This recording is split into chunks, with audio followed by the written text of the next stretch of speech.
الحمد لله رب العالمين والصلاة والسلام على رسوله الكريم أما بعد. محترم رور پختنه کړی ده چې کله یو مسلمان وفات شي نو دا به قبر ته سړی په کومه طریقه باندې ښکته کوي. یقینا چې دا یو ډیره علمی پختنه ده او دا زده کول پکار دي ځکه چې مرګ د دین د هیڅ هم خلاصون نشته دی، که نارینه دی که زنانه دی. کل نفس ذائقة الموت وكل من عليها فان. په هر چا باندې به دا مرګ راځي، یو ځل به خامخا دی د مرګ ذائقه چې کوم دی هغه څکي. نو په کاردار چې مونږ او تاسو ته دغه هنګامي حالات ټول مخې ته یو د دې دپاره مونږ او تاسو شرعي طریقه چې کوم دی هغه یاد کړو. نو د ټولو نه اولنۍ خبره خدا ده چې کله سړی میت قبر ته ښکته کوي، که نارینه که زنانه، نو په دغه ځای کې بعضې خلک لږه غلطي کوي. او غلطي دا ده د دې قبر چې کوم قبلې اړخ دی دې طرف ته کټ کیږي او د قبلې طرف نه د مړې قبر ته راښکته کوي.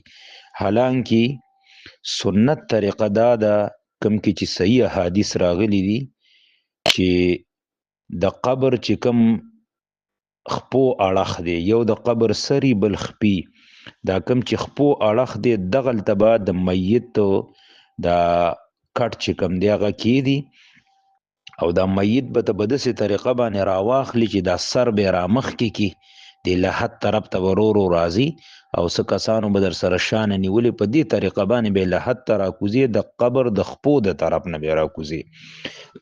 لکه دې باره کې یو دلیل دا دی، عبدالله ابن عباس رضی الله تعالی عنهما وی چې صلی رسول الله صلی الله علیه وسلم من قبل رأسه. رسول الله صلی الله علیه وسلم په قبر کې د کېښودو په وخت کې د سر د طرف نه راویستلی شوی و. سر د طرف نه مطلب دا دی چې د الله د نبی چې کم کټو نو هغه یې د دې قبر خپو اړخ ته کېښود، نو اول د الله د نبی دا سر مبارک داسې راویستو. سل اصل کې عربی کې ویلې کېږي په تدریج، په آرام او په نرمۍ سره په دمه دمه باندې راایستلو ته وایي. نو په قلاره قلاره صحابه د الله نبی دا سر داسې راواغست راویستلو دې کټنو په لحد کې کېښودو. دویم دلیل دی باندې هغه حدیث دی، ابو اسحاق رحمت الله علیه فرمایي چې حارث اعورو د وصیت کړیو چې یو خو په ما باندې جنازه چې کوم ده عبدالله بن یزید کوي، نو د د وصیت مطابق هغه ور باندې جنازې مونځ کو. نو ثم ادخل من قبل رجلی القبر، او بیا دې د قبر د خپو اړخ نه قبر ته را داخل کو، د قبلې طرف دې نه دی را داخل کړي. من قبل رجلی القبر، قبر کې چې د میت کم طرف تخپی راځي د هغه اړخ نه دی قبر ته راکوز کو. او بیا او فرمایل هذا من السنه، دقه سنت طریقه ده. دا روایت ابن ابي شیبه کې دی، دریم جلد صفحه 328، ابو داود کې دی 3211 نمبر حدیث دی، او سنن الکبرى بیهقی کې دی څلورم جلد صفحه 54 او سند بالکل صحیح دی. بلوغ المرام کې مشته دی 774 نمبر حدیث دی.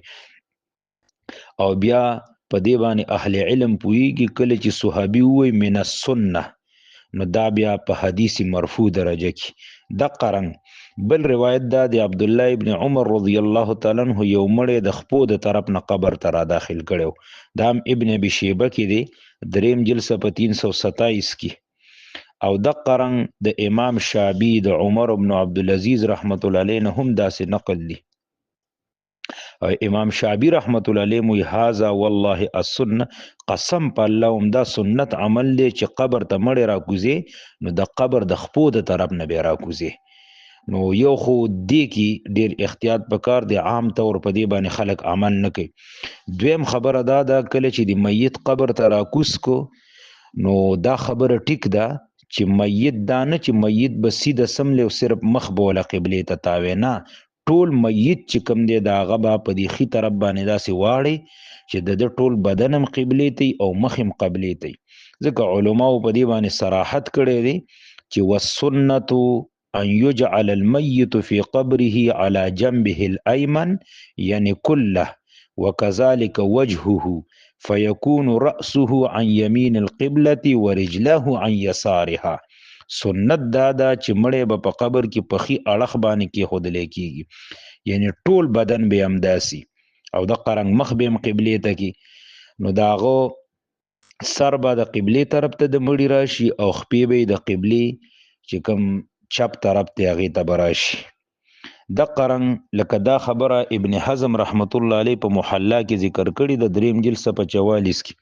فالروضة الندیه کې علامه صدیق خان رحمت الله علیه هغه دا عبارت ذکر کړی دی چې ويوزع على جنبه الأيمن مستقبلا وهو مما لا أعلم فيه خلافا ففيه رد على من يوجه وجه الميت الى القبلة دون سائر بدنه وی مړی به د خپل خي اړخ په خوا باندې په قبر کې سملولی شي چې قبلې ته مخي، او دا حکم په دې کې د چا اختلاف نشته چې ټول بدن به قبلې ته راړي، دانو چې صرف مخ ولوي واړي په دې باندې رد کړي په هغه خلکو باندې چې دوی صرف مخ تاوي او نور بدن ولا نه تاوي، نه ټول بدن چې کم دی هغه په قبلې ته تاوي. دا خبره بالکل صحیح ده، بعض خلک دی کې هم غلطي کوي. والله اعلم. هذا وبالله التوفیق.